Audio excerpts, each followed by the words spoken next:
if I go in there and totally bomb it, if I go in there and realize this isn't the place for me, if I go in there and I never figure out why they never call me back, or if I go in there and move to the next step, like, it's yours, God.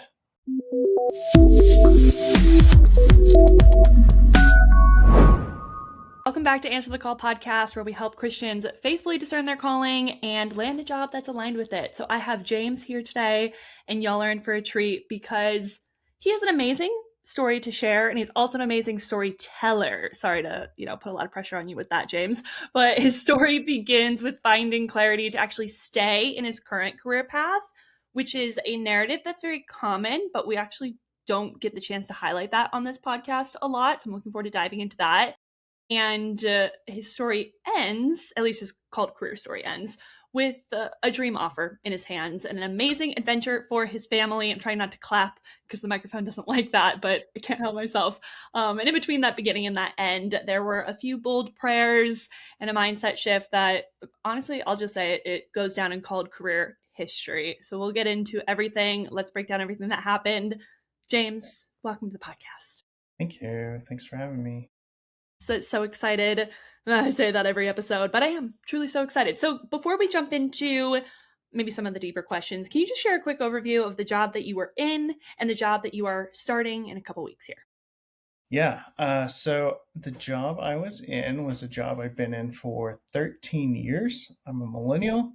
And so I've been saying I'm a millennial grandpa there because that's not typical, I think. And so it was the job I'd been in from the time I was an intern out of college and worked my way up to the global communications manager. So a nonprofit working in Africa. And so the job I'm going to it's very similar, but a little bit different in a way. Still working in Africa and Haiti, but it's a ministry focused on the gospel and changing lives through providing for people's deepest physical and spiritual needs.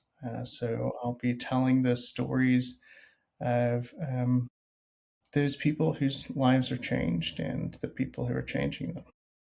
Very cool. Very cool. Yes. A nonprofit in Africa or focusing on Africa to a nonprofit focusing on Africa. But different. There's so much in there to break down of what's different, why is this career path or why is this pivot so much bigger than it sounds on paper. So taking back to when we first met about 6 months ago, what was it something in your job? I guess I just want to get your breakdown of how did you know it was time to start looking? That's a big question that a lot of people have. Was it something that you could clearly articulate, or was it more of a feeling that you were following? Yeah, I think for a couple years there had been a calling, maybe even, I say a couple, but probably more like 7, where I wanted to go into some sort of ministry. I've always been a theology nerd. So 7 years ago, I told my wife I wanted to be a pastor. She said that she doesn't want to be a pastor's wife. And I said, okay. And the Lord closed a bunch of doors as I was a semester into remote seminary. And then several years later, I had the opportunity to start moving towards possibly going to Africa as a missionary. And we brought that one up to my wife, and she said, let's go. So very different. And so we worked on that for a couple of years, and the Lord closed that door. And I'm starting to think, Lord, you know, do you want me to do this or not? What do you want? And I still felt that call and desire, and um,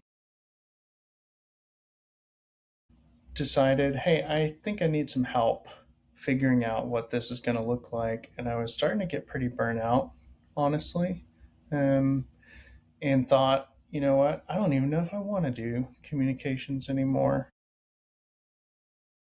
I Yeah, I was using an AI chatbot at the time, and I was like, find me a Christian career coach, and called career like showed up on there, and yeah, the rest of the story. Yeah, the rest we will get into. Thank you, AI bot.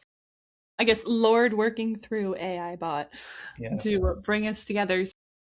You come into this process, people typically come into this process expecting a drastic pivot. And there's a lot that comes up with that. A lot of hope comes up in that, a lot of fear comes up on that. And throughout the process, sometimes reality points us towards a less drastic pivot. And wow, that's somewhat of a reductive sentence because there's so much that goes into it. But can you share a little bit about what in your discernment process made you actually start to consider and start to decide that you were going to stay on a similar path instead of making a more drastic pivot?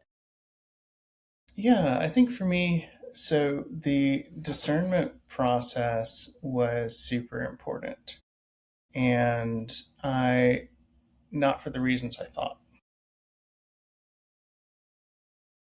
I thought the discernment process was going to lead me to a different job, but I think it landed me in a different mindset. Ooh, share more about. And yeah, as we're going through this process, we're getting interviews, we're talking to people who know us, figuring out our strengths, figuring out our opportunities, and I nothing really clicked that was like, oh, this is what I want to do. I was thinking like, oh, counselor, or maybe I just want to manage people, or maybe I just want to teach people. And I think all of those things, maybe there'll be a calling at some point in my life, but not right now.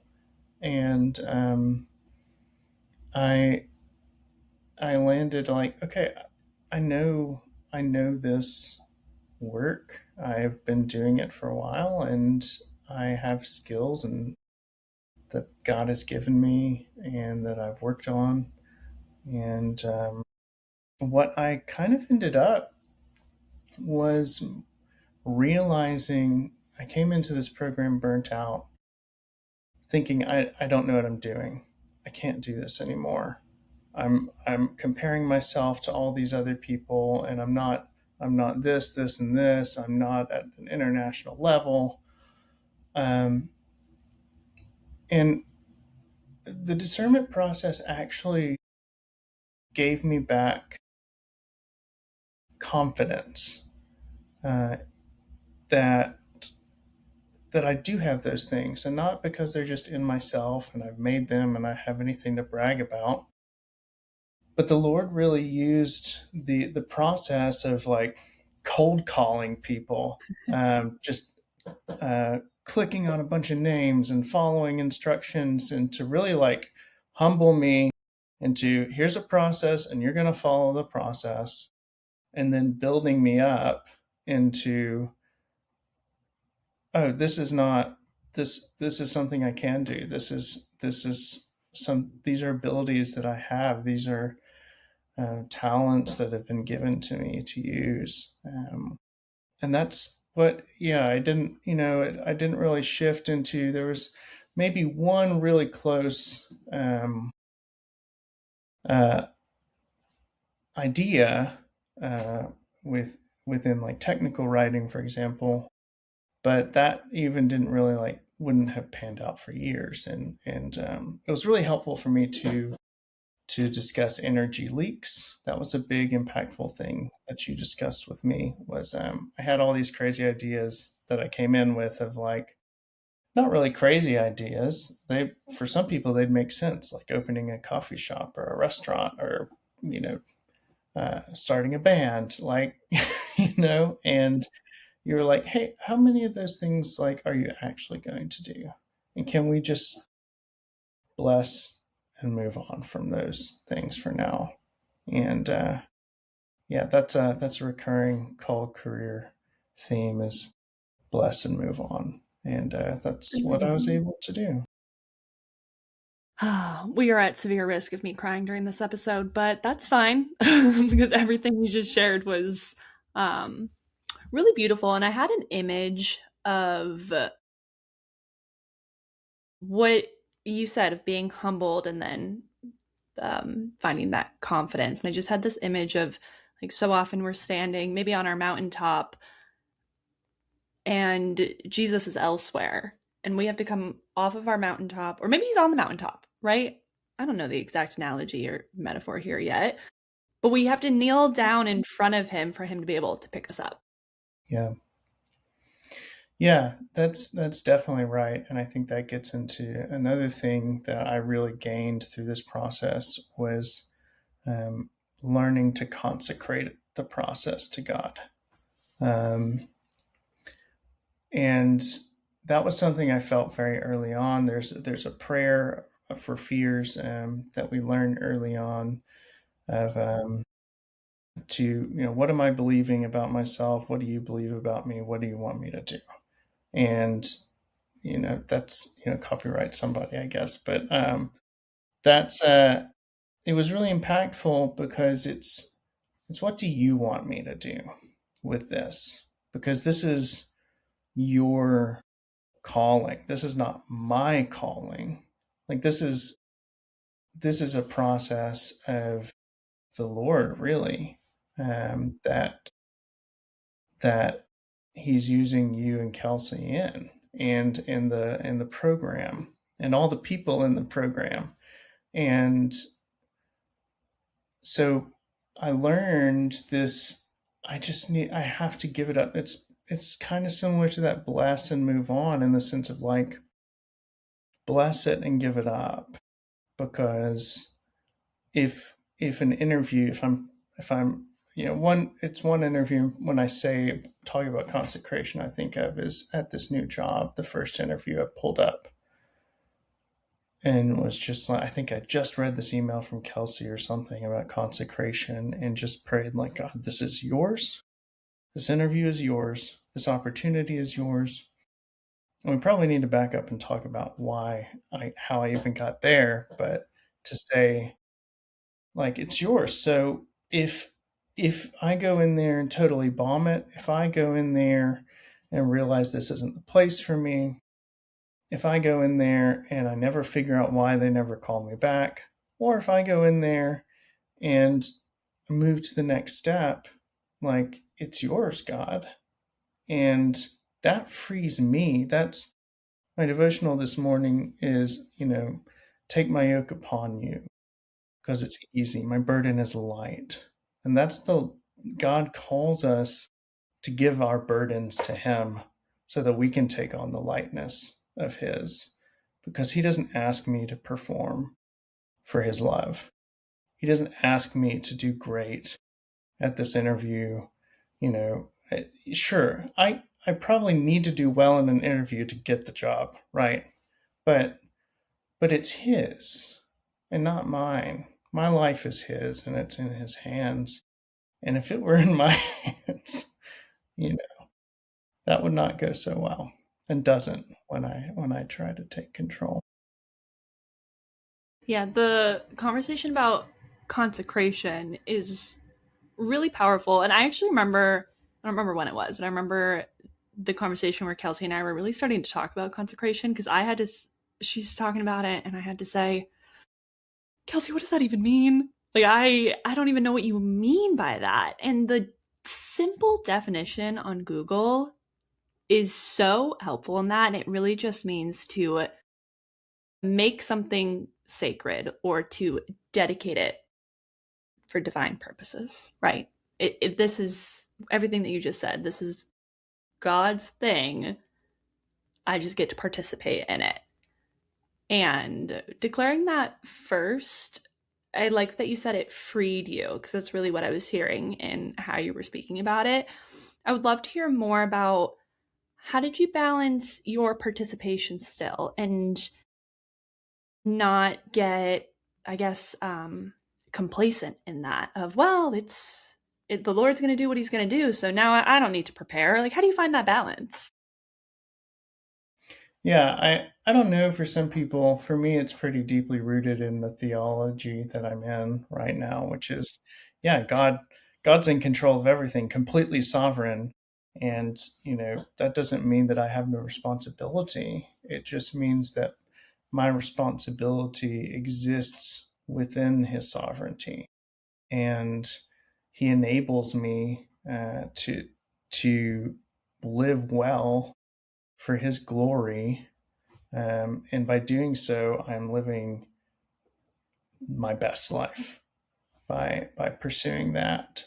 Um, and so, yeah, that's, like pursuing excellence, doing something well is no longer about me. I've never had I haven't struggled with that kind of like thinking so highly of myself, maybe in that sense of thinking I'm the best communicator in the world, and I'm too good and don't need God. But um, yeah, it's really just about excellence and doing well for his glory, and not really about me. um, and yeah, also just if he asks me, if he's called me, given me this opportunity to this interview, then yeah, I need to do well. If he's given me the opportunity to go through the called career program, then I have a responsibility to do it well, um, and not to him and to others. So Mm-hmm. yeah, Yeah, that's well said. It's not that consecration or God's sovereignty exists in one hand and then our responsibility exists in the other. It's that our responsibility by way of faithfulness exists under the umbrella or under the cover of his sovereignty. yeah, That's kind of a mindset shift that I think can help, um when those questions of like, does anything I do actually matter if God is sovereign? Like, that's so real to have that question. I think you explained beautifully why it does matter. So let's take it back a little bit where you get clarity. We do your resume and LinkedIn. You're in that job search process. How did that start out for you? How did that go? Because you really started, what, is at the beginning of the year, right? Kind of yeah, December, around beginning of the December, year. January. Yeah. Mhm. Oh, it was a lot, because, being like, okay, I got to devote 45 minutes to this. And I was like, man, 45 minutes. And then I was doing like 2 hours. And that's kind of where it started. And I was like, okay, that's where you're maybe asking, like, doing too much. And kind of you learn to get in the rhythm, figure out what's needed. And there was still clarity I needed, because when I came into December, it was communications manager. And I was applying for profit, like nonprofit, hospitals, everything that's just all the words communications manager. Um, and it was like, I think there was still some discernment that needed to happen a little bit further to really, my net was too wide, and I needed to narrow that down into um, something that uh, fit with maybe.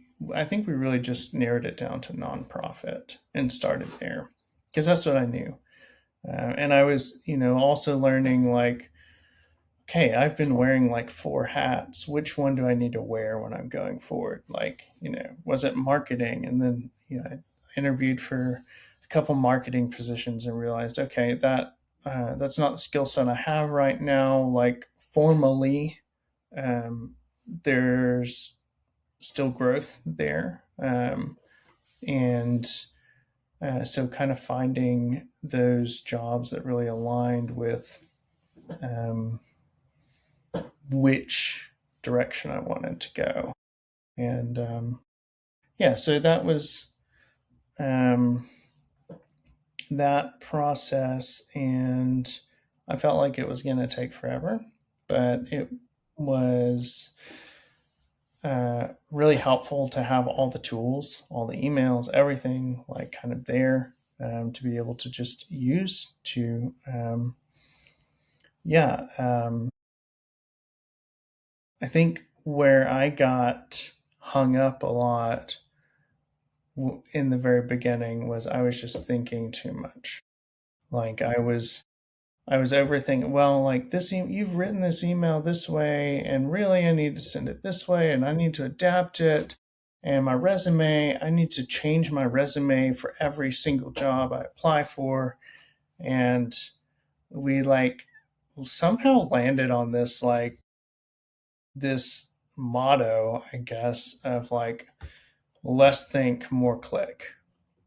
And I, that was really helpful for me, was like, I don't know, this might be kind of blasphemous, but like kind of consecrating what I was doing to the called career way, committing myself to the process.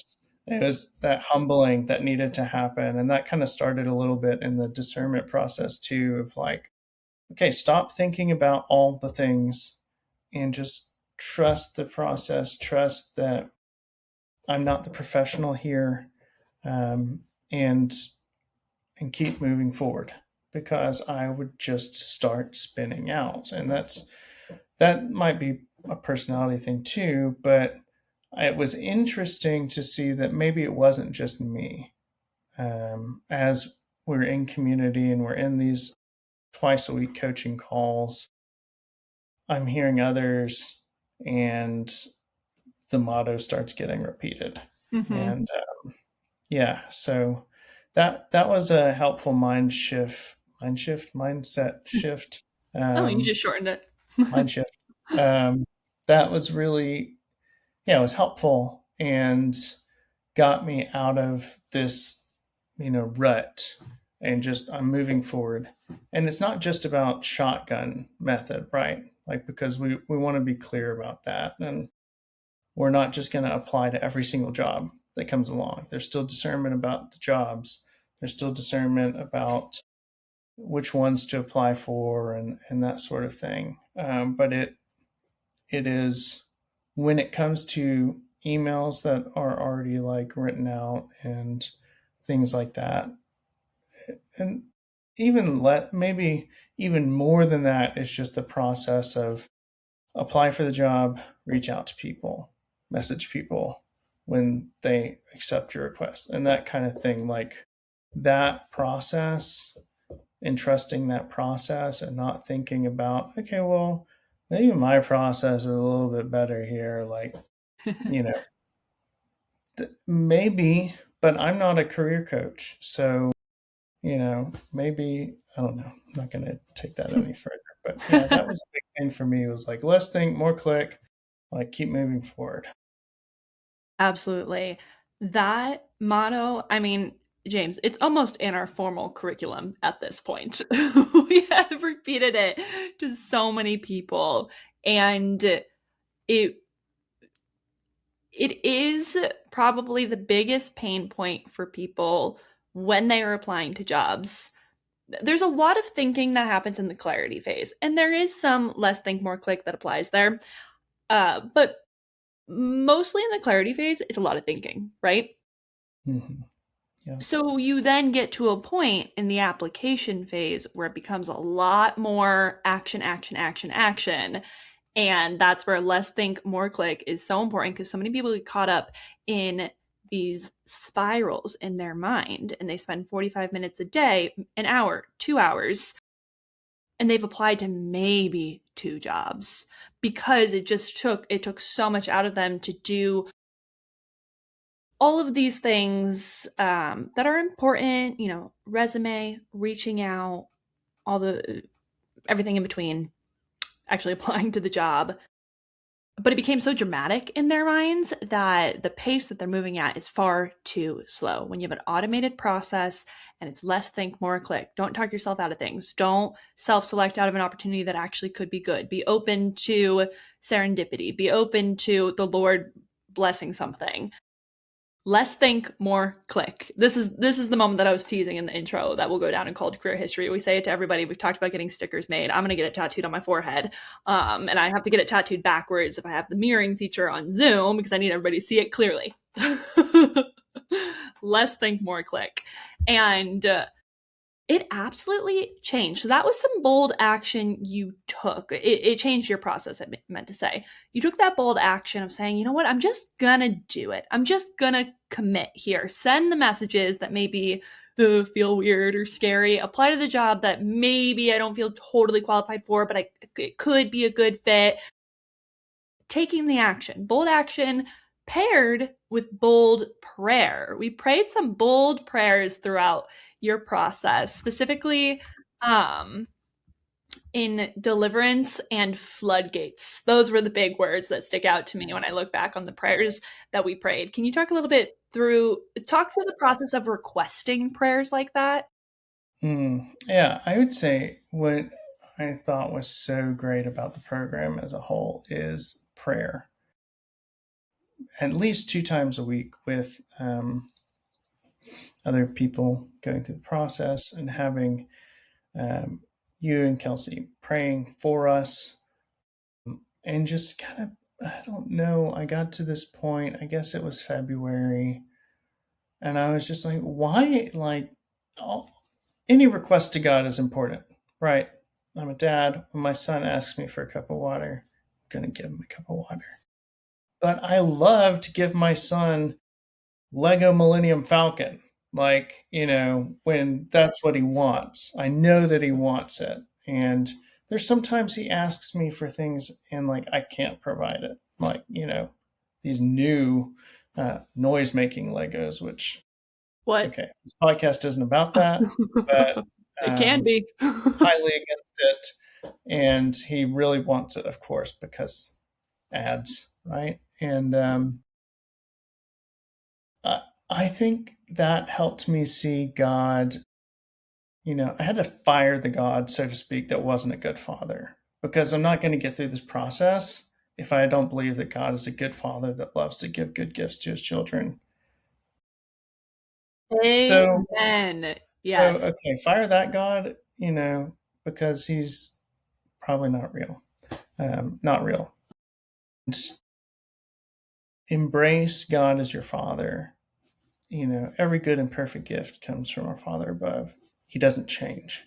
And like, okay, I'm going to ask him for what I really want. And I'm going to ask him, I'm ready to move out of this position I'm in. Like, deliver me from that, God. And more than that, open the floodgates to opportunities that I really want. There was one opportunity that came up that was like, came up in like the company came up in the news and I was like, whoa, okay, don't want to be the PR person for that company. But we prayed that prayer in that week. And this happens all the time in this program. That week, I got 2 requests, LinkedIn, email, wherever they came from, for 2 ministries that were super close to my heart. 2 ministries, like, not 2 nonprofits in general, not 2 like, corporate positions, like 2 ministries lined up with things that I love and want to work in and want to are aligned with my desires. And well, I was like, wait, whoa. I just remember thinking that, like, that Friday, like, God, like, we prayed this on Monday, and I've had 2 interviews by Friday afternoon. And I'm just like, God, like, you are such a good father that just loves to give good gifts. And one of those, I talked with the guy, and we mutually decided this isn't the position for me. The other one is the one I will be starting in 2 weeks. Oh, it's so cool. I wish I had a better word for it, but it's just cool. You're right. We get to see that all the time in this program because we have prayer calls on Monday and Wednesday, and we have group coaching calls on Tuesday and Friday. A lot of times on that Tuesday group coaching call, we're saying, "Hey, is that an answered prayer from yesterday?" And then even more on that Friday group coaching call, we get to say, "Are you saying this is an answered prayer?" And the fact that, you didn't get the job that week, but you got the lead and you got the interview and you got to go along that process. And that is something that is so important. If you're not in the called career community, do your job search in some sort of community so that you can see those prayers being answered and you can see the Lord's hand in all of it because his hand is in it and he is guiding you. He is willing and wants to answer your prayers, but our little brains can't keep track of all of that. But you know who can? People around us. And it doesn't have to be someone that you employ, it can be a friend, it can be your partner, it can be whoever.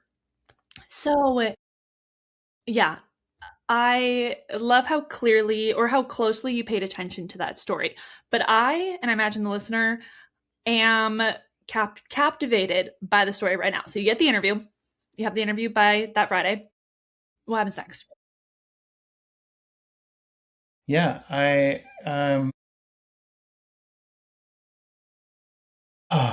it's been a whirlwind. It's You get another interview. Yeah, so I started, phone screening, and I was a little unsure about some things from that, but I was like, let me just keep going with this. Let me keep moving forward, and it was the salary. I was like, not really sure about that, but let's keep going. Um, had a Zoom call, and um, the it was there was just a feeling.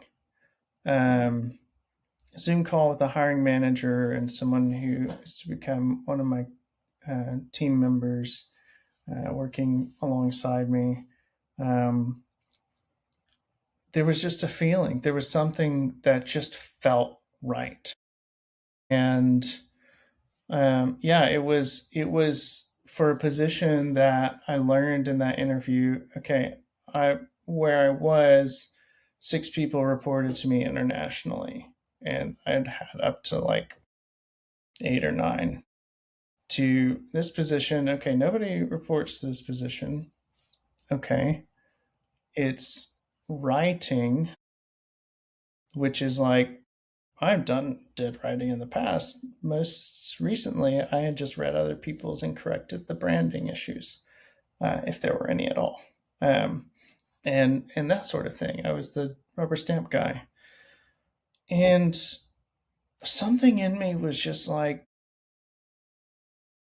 I want that. And learning about the ministry and the questions I had, being able to um, have those answered, to realize that this ministry like aligns with the way I think about ministry, and especially ministry to those who have dire physical needs. Um, and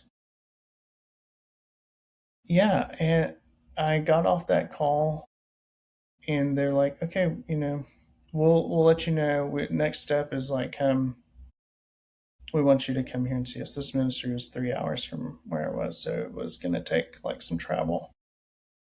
And there, so we get off the call. It was like at 2 or 3 or something. I get an email before 5 that's like, "Can you come tomorrow?" And I was We're like, on a weekday. "Yeah, yeah, I'm gonna do it." There was this like in pre-called career, James would have just like, "Oh no, what do I do?"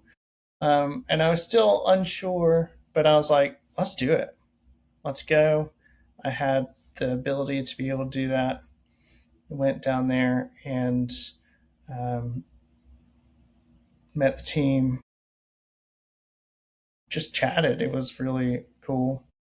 And I came back and I just, these people love each other. And I wanted that. I want that. And like, and they like love me already. And like, we're so generous already when I was there. And like, it's more like, I left with like really special gifts from them. I'm like, who does this? Who does this? Who goes to an interview and like is just like, you know, there's like a special welcome sign on the TV when I walk in, and just so kind and thoughtful. And like, you have to be prepared to have done this. Like, you don't just do it on the spot. Like, it is part of the culture. And um, being able to just experience that. And at that point, I was like, okay, this salary is a big change for me. This position is a big change for me.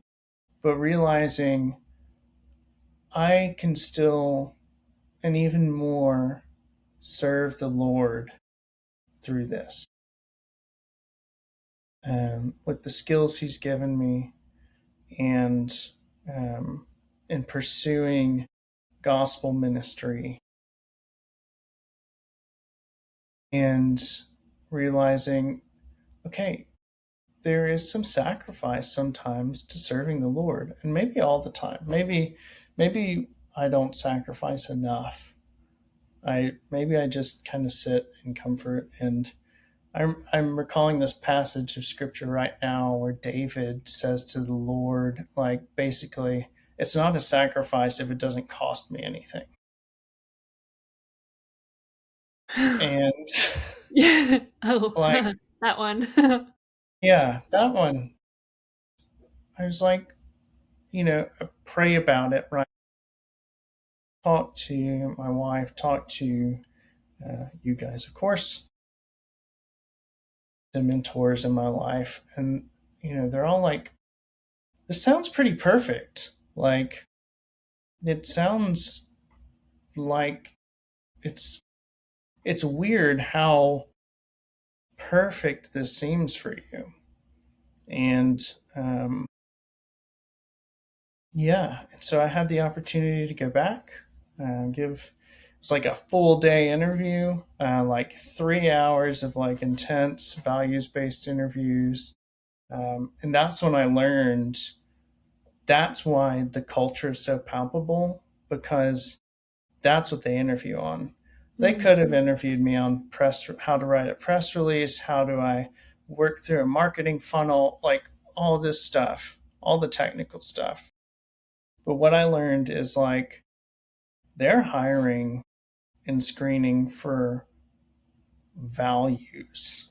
And, there's, I'm sure, lots of different philosophies on this and hiring and that sort of thing.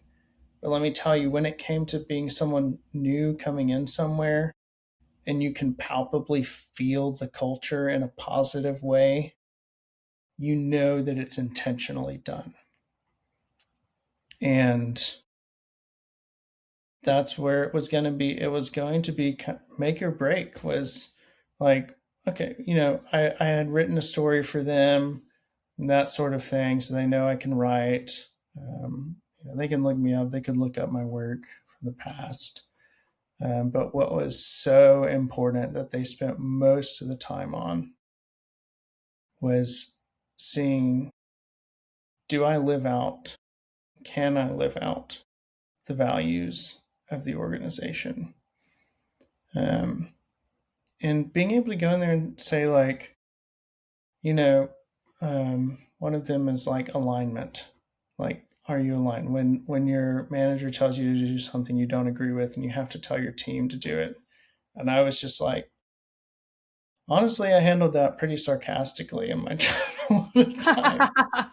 And just being You? able to No be way. honest, like, yeah, and that sort of thing, but be honest about, yeah, I kind of see this position as like a sacrifice. And yeah, being able to go through that and see not only like, okay, we're expecting you to be perfect. Nobody's expecting perfection, but they're expecting a type of person that um, is willing to grow and demonstrates those values. And so yeah, I did that interview. We had lunch, gave a presentation, um, which I was a little worried about because when I gave it, like everybody was just dead silent. Like when I opened it up for questions, which I then learned was like probably a good sign. And um, I got an offer the next morning On a Saturday morning. on a Saturday I morning. always think that's an interesting part of the story. Like, they did not waste any time. No, and I'm really grateful. Yeah, I the Lord is so present in all of that. And here's one of the ways it's very apparent to me. We all say, right? Everyone says they want a good culture. What does a good culture actually mean? And what do you have to do to get a good culture? I think if people spent more time, this might be a hot take. If people spent more time thinking through those questions, they might not want a good culture anymore because it is hard work and you're held to a high standard and there is a high level of integrity that is required for that. Seems like that's what they have on this team and it's not easy work, you know, but that's what as believers we are called to be. So it's really encouraging to see an organization really living that out and you responding positively to that call because that would make a lot of people scared. Um, and I think we all sometimes are a little scared by that. We can be, right? Like, oh wow, like I'm gonna be called higher here. Being called higher is scary, but it's so good. And oh man, the way that your character builds through that is that's it matters so greatly for eternity. I don't even have words for it, right? So it's encouraging to see you seek out that call and then accept it when it's in front of you. But one time or one place that I want to go back to in this journey is actually our interview prep call for when you were preparing for the values interview. I don't know if you remember it, but do you remember basically what we decided the best prep for a values based interview was? yeah. I think you said like just be yourself, Yeah. and I was like, okay, Right. yeah, Yeah, which for the record is like my least favorite advice to give because I'm here to provide value to you and for me to say just be yourself. right, Um it feels like I should be doing more, right? But it was since they were interviewing you so closely or so just paying attention to actual values. Are you going to actually be a good part of this team? I didn't want you to put any front up or any facade that you were like meshing into the values that they have. Of course, you reviewed the values, you thought about it, but you had to just again surrender and say, "This is who I am. Take me or leave yeah, me." that's right, and that's right. And something I want to say too is that 3 years ago, I could not have worked at this organization. Say more. Hey, the Lord has really worked on me in that time specifically, and I I don't know, maybe He could have worked in me and like developed those values, but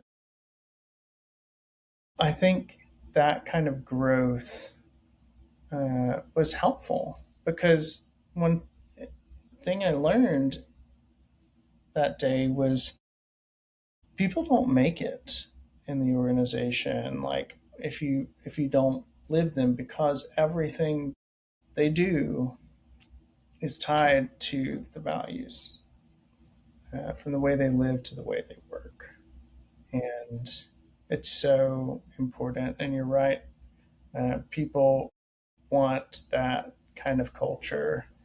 um, I think yeah, that hot take of like, to me, it's like you have to be the culture, you have to hire for it. Everything has to hinge on it, and um, and everyone is accountable. So yeah, so important. Um, so yeah, there's no way it's not a job that I wanted to go into where I have to put on a mask every day. That's exhausting. I mean, maybe we all wear masks at work in some way. Maybe we're, you know, work mask, home mask, church. I don't know, but being able to, they know that they're hiring a real person. I know that I am being true to that, and it goes back to the consecration. If I'm not that person, then that's in God's hands, and maybe He wants to make me that person at some point. I mean, maybe that in another life, and that was the story in the ministry opportunities those past 7 years was God is still doing something else, and we never know. Maybe get to see behind the curtain. We don't always get to. Sometimes maybe, but I believe this is true for me. Is that God still had a lot of work to do to even prepare me for this. And um, one thing that touched me was that I know that that these people pray about positions, and they were praying about this position for some time. Um, and in a sense, they were praying for me before they knew me. And That's like, really sweet. yeah, I just think it's yeah, I'm excited to do that for others as part of Yeah. that team, Yeah. and um, and the warmth and love and hospitality I felt to be able to show that to others. Um, and I haven't even talked about the mission yet, and just being able to be on mission. Like, I'm just talking about internal culture stuff. So yeah, Something that you said, I really wanted to call out, that you were able to take the quick action. When they said, "Hey, can you actually come tomorrow for a full day, 3 hours away?" And you said old James would have been like, "Hey, I don't know, overthinking it, maybe spiraling." I don't know. You didn't say that. I put those words in your mouth. But instead, you were able to say, "Yeah, let's do it," and took that quick action. I really want to like honor the entire journey with that, because that is less think, more click, right? You had been training yourself to just not overthink as much. And we all, many of us, struggle with overthinking. It's not unique to James, right? But we all have our unique versions of it, I guess. And you were training yourself to just go with it, like follow a gut instinct, or follow not even a gut instinct, just follow an opportunity. Yeah, send the message, take the trip, take the interview, stop thinking so much. I really think that that message can land for a lot of people in today's age. We're overthinking everything.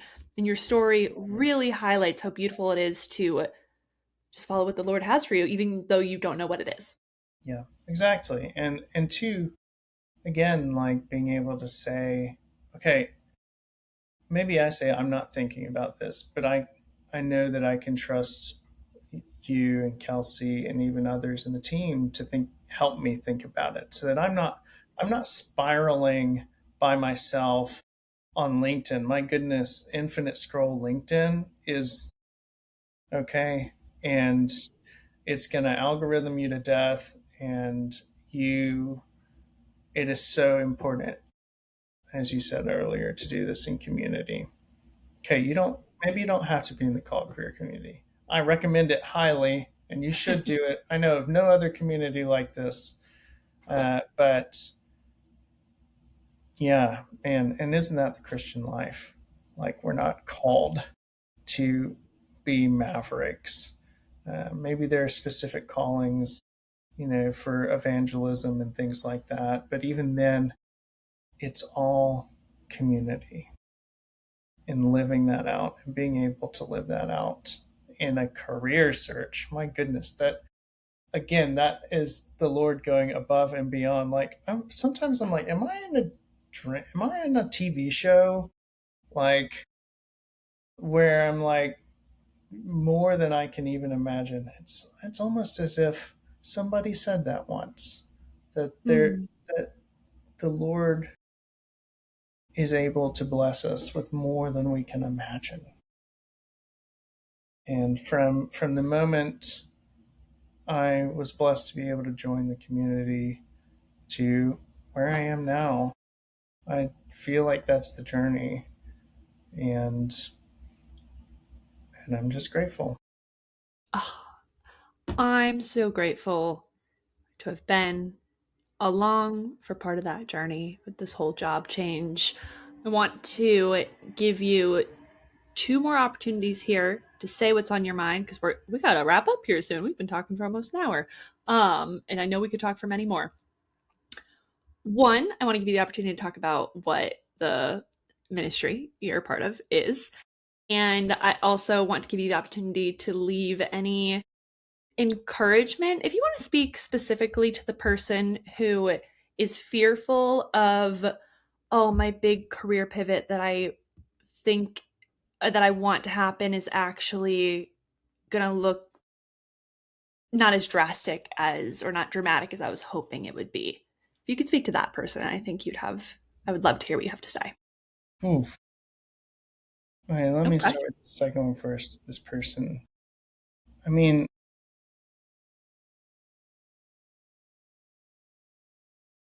okay, here's a thing that's coming to mind, and I'm just going to trust that it's the right thing. When I was in college, man, I loved being in college. I hated the work, but I loved going to class and just like soaking it up, except for math. Yeah. Sociology was one of those big ones, and I was like, man, I love sociology. I want to do sociology. But then I was like, I don't know what sociologists do. I guess like they just teach, and so I was like, I'll be a sociology professor. And um, so I talked to the sociology professor, and I said, how do you do this every single year? He'd been there, I don't know how many years he'd been there when I got there. Um, and he said, because I don't teach sociology, I teach students. And it's kind of like that because it's okay if you're hoping for a big career pivot and you go through the discernment process and realize I'm in the right place. Okay, well, something else wasn't right. For me, it was mission. I God had put mission in my heart, and um, and I think in a way he just started kicking me out of it because I had been there so long and I was comfortable and I knew what I was doing and I didn't want to move, and um, and I tend to stay too long sometimes when maybe it's time to leave, and so maybe it's job, maybe it's um, calling in a different sense. Um, and there's not one calling on your life, right? You go through this one discernment process, move through it, continue with it, trust the process, trust the Lord. And then, I don't know, 13 years later, the Lord may call you to something else. Um, that's the beauty of this program, is that while there are specific things to work through, you get tools and you get lifestyle changes to, okay, now I'm approaching everything with prayer. When I'm afraid, I'm praying this prayer. What am I afraid of? Um, who does God want me to be? What does He want from me? And how is He going to empower me to do that? And it's, remember, it's, if you've consecrated this, it's God's. And trust that and move forward with it. And that's what I would say to that person. Amen. Listen to James. That's what I would say to that person. Um, and there is a real freedom in learning to not over dramatize things. And I want to be careful in saying that because maybe I'm still learning that lesson myself. But what I mean by that is if something needs to drastically change in your life, it can be a small change that does that. It can be changing organizations, but not career path. And that's not even a small change. That is a big change. There's so much that comes with that. It's just on paper. Sometimes it doesn't look as big as the, oh, I went from being an accountant to owning my own art business or whatever it is. And those stories are beautiful. You see those stories highlighted all the time on this podcast because they are cool, right? These stories, this story that you have, James, is really, really cool too. And there's so much beauty in it. I mean, I think you highlighted that beauty very well in the details on this call. What's more, sometimes more important in these stories is the paying attention to those details, right? Because it's maybe not as obvious in the here's where I started, here's where I landed, but it's so obvious in the details. If you have some community to point out those details, ask the Lord to point those details out to you, I think He would have so take such delight in that prayer. Like, your story is special too. That's what I would say that to that person. And just be honest with the Lord about what your desires are and see what He makes happen. See how He instructs you. All right, James. What's the ministry that you're going to? What do y'all do? How can people support? Yeah, it's called Vapor Ministries, and they exist. I was asked this in the interview, and I knew it. I was prepared because you guys helped me be prepared to meet needs, feed souls, and elevate God. And they do that by establishing outreach centers. I'll read the mission here because I'm learning this one. But establishing outreach centers to alleviate extreme poverty and advance the gospel. And it's really cool. It's not about handouts, it's about hand ups. And a lot of it's done through soccer. I played soccer in high school. I was okay. I enjoyed it. But and discipleship, raising up leadership in the countries where they work. And man, I love being able to tell the greatest story. And that's what every story is. Um, yeah, so just being able to tell people how the Lord's changing lives. And I'm really excited. I'm really blessed, thankful for all the things that made this possible. For you guys, for everyone in the community that got on the calls. And yeah, to my good Father that loves to give good gifts. Amen. I think we got to end it there. Yeah, let's do it. Thank you so much for taking the time to share your story, James. So excited to see how it continues to unfold. Thanks, Bye. Audrey. Thanks for having me. Bye. Thanks for listening to today's episode. To get an even more meaningful head start into your calling, head to thecalledcareer.com, where my fellow career coach Audrey and I have created a whole suite of free resources and tools to help you get clear and get a job today. For those who are definitely ready to land a job or start a business in the next 6 to 12 months, we're here to help you biblically and practically discern your calling through coaching, reflection, and deep market research. Identify the job that's aligned with it, even if you currently have no idea what you want. Rebrand your resume and LinkedIn to translate your background to appeal to your future boss. P.S. We take this off your plate and do this for you. Also, we'll teach you how to land referrals and get attention from leadership through networking. Again, if that makes you nervous, we have these emails and LinkedIn messages literally written for you so you don't have to sweat. We're also here to give you unlimited interview practice so you're prepared to address every elephant in the room and knock selling yourself out of the park. Then we'll round out with helping you negotiate your salary so you land thousands more. Just so you know, recent clients have gotten $8,000 to $50,000 salary increases, even though they were totally non-traditional candidates. That's because we specialize in helping non-traditional career pivoters land jobs they're ecstatic to serve in. It takes work, but we're here to see you through until the end, when we're celebrating that day that you send me an email in all caps and you say, "Kelsey, I got the job." Then you could be on the podcast. But I'll be here until then, keeping you accountable and encouraged by meeting with you literally until you land the job you want, even if that's up to 6 months from now within our program.